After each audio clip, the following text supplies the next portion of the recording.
Just behind me is my 1998 Lexus GS400, which has been manual swapped, supercharged, and it has a limited slip differential in it, amongst other things. If you want to see those episodes or other episodes just like it, be sure to go back and check out my playlists. This episode today, though, is designed to show you how to take amazing photos using just your phone of your car.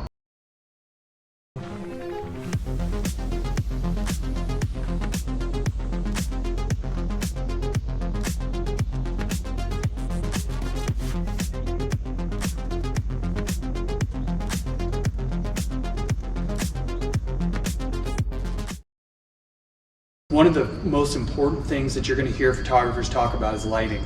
So lighting is crucial to getting a good photo.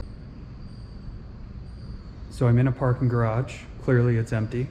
One thing I like about this parking garage is it has some existing lighting, but it's not overbearing.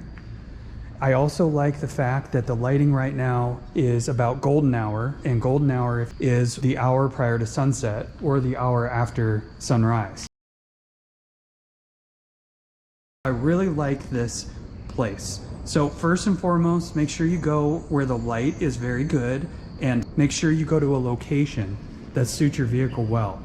That might be down in the city, it might be a brick background, but make sure you have a high contrast background for your car. Next up, what you want to do is actually turn your steering wheel. A lot of guys I see online who post pictures that are not very good, they don't turn their steering wheel. So their wheels are straight in the front, and that does not look good. To get down low, you're gonna wanna get this angle here. I'll let you see what that looks like. So this is my thumbnail for this particular video actually, and I really like how this is posed and sitting. Now my car, my GS, is not the best looking GS out there by any means.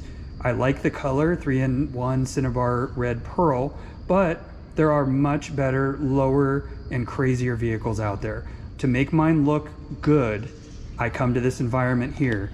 I turn my wheel, I get at this angle, pointed right here off the corner of the car. So if you want to take a really good photo, I would say get low. Don't stand up here and shoot down like this. Now, some photos, this might be a good thing to do. It's just not a great angle. So I wouldn't want to take it from here. I wouldn't want to take it from over here. This angle, I don't like when guys do this. I see this a lot online. You can see how the wheels turned. For still static photos that we're taking, the best angle is about right off the front corner, down low. There are some other tricks that I'm gonna show you here in a second using your phone. So we have lighting, we have an environment or location that's good, and also we have a good angle. Now, if you wanna darken your photo up significantly, find a shiny spot, and just tap your focus lock, and it should make the lighting go down a bit. I like to focus lock here, and that's a pretty good photo right there. You also want to be wary of things sticking out of the back of your car when you take photos. So for example, if I was going to take the photo here, see that concrete pillar that's back there? It's coming out of the back of my car, and I see that a lot. I see people taking pictures in parking lots and other places, and there's something coming out. So right there, that doesn't look very good, because not only is that a bad angle, but you can see that that pillar is coming out of the roof of the car. So the best angle, in my opinion, is here. You can really work with this later in post-editing, which I'll show you. Should you shut your windows? So if you didn't know this trick, make sure you go and check out my top 10 hidden tricks.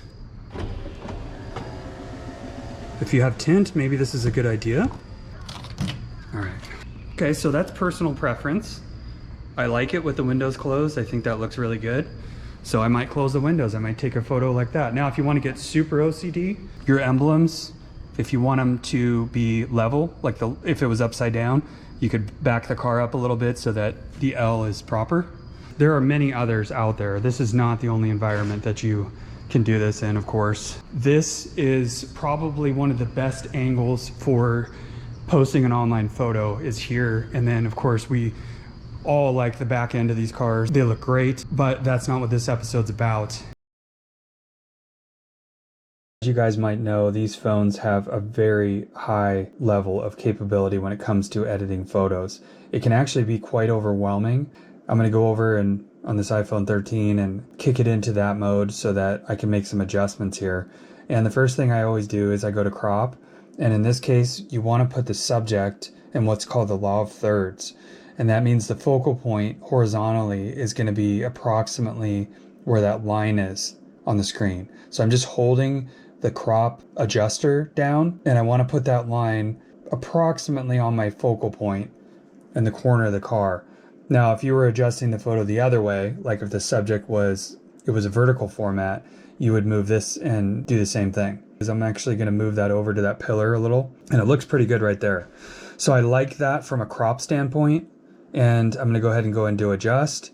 And one thing that I do is I use magic wand right away, and I just see what it does. Do I like it? Do I not like it? I don't really like what it's doing for me. So what I'm going to do is go through each one of these settings here, like exposure. And I know I want this to be a bit of a darker photo. So I'm going to bring the exposure all the way down and see how it looks. And I know I would never do that, but I want to see going the extreme on each one of these buttons. What does it do? Does it tell me I want to go that way or not? So I'm going to go about -20 there. I know with brilliance, I'm going to go down because I don't want it high. I know with highlights, I'm going to go down a little, also -20. Shadows, I do not want them lit up too much, but I also don't want to go too dark because that starts looking kind of funny. We'll go like -10 on that. Contrast, again, be careful because it looks funny if you go too far. So I'm going to leave that one on 0. Brightness, definitely want it a little bit darker, but not too much. So this one I might do somewhere around -10. Black point, I'm not going to mess with. Saturation, sometimes I'll bump up the saturation just a touch to make it look a tad shinier. Vibrance, don't care. Warmth, in this case, I don't want it. Tint, and you can mess with vignette. Now, this is a personal preference thing. I like to vignette my pictures. I like when there's a vignette like that. You don't have to do it. You can take the vignette out by going back to 0. We'll just keep it at 0. And really, that looks pretty good as far as editing the photo goes. And that would be a great online picture if you were sharing it, or if you're putting it in your profile, or whatever you're doing with your car photos. This would be a really good shot. I don't know if you guys know how to make a sticker, but if you want to make a sticker of your car, you can hold down and add sticker. And you can see that it put my sticker right there. Now I have it and I can send it to my friends. So if I wanted to text one of my friends, I can go into my text message and I can actually paste my car in there. Let's add a sticker. There it is. So if I were to send this to my son or someone and just be like, check out my car, it sends it as a sticker with no background on it. If you get some different apps out there, you can actually paste your car into a different environment. For example, if you wanted it to be in the jungle or in the city or somewhere, you can start getting fancy with that. I'm not going to cover that here, but I did want to tell you how to make a sticker of your car. All you do is hold down on the picture. Future episodes, if you guys like this one, about how to take pictures of the inside of the car, taking engine bay photos, taking inside photos, taking more exterior photos, and also taking roller photos. So be sure to drop a comment, drop a like, and of course subscribe if you haven't already. Let me know if you're interested in seeing future episodes on how to take awesome car photos. All right guys, thanks for tuning in. I'll see you on the next one.